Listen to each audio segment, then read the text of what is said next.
सबैतिर काम खोजे, कतै पाइएन। अब के गर्ने होला? कसरी साउको ऋण तिर्ने होला? ओहो रामदाई के छ बधु टेन्सनमा देख्छु त। खै के भन्नु टपरे, टाउकोमा ऋण, मनमा पिर, झुटो मुस्कान छ, अरू के नै हुने हो त? चिन्ता नलिनु रामदाई, कसको नै जिन्दगी सय केही चिन्ता तनाव नभएको, सबैलाई केही न केही चिन्ता तनाव सतायो पनि हुन्छ। खै के भन्ने भाइ, आमाको उमेर पनि ढल्किसक्यो, दिदीको बिहे गर्ने उमेर पनि भइसक्यो, कतै काम पनि पाइँदैन। यदि म विदेश गयो भने मेरी आमाको ख्याल कसले गर्छ? हो नि रामदाई, के गर्नु, सँगैका साथीहरू विदेश गइसके, आफ्नो जिन्दगीमा छिटै भइसके, आफ्नो हालत भन्छ यस्तै छ।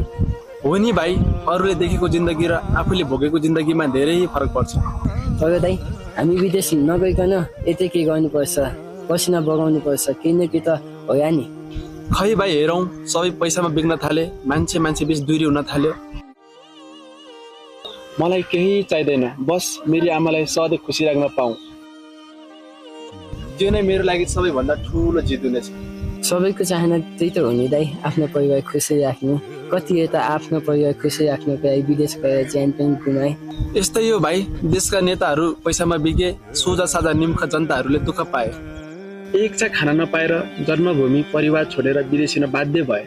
के गर्नु दाइ, यस्तै हो, सबै युवाहरू विदेशिए। अहिले गाउँमा बुढापाकाहरू मात्र छन्, मरामी जान पनि गाउँमा त अहिले मान्छे पाउँदैन।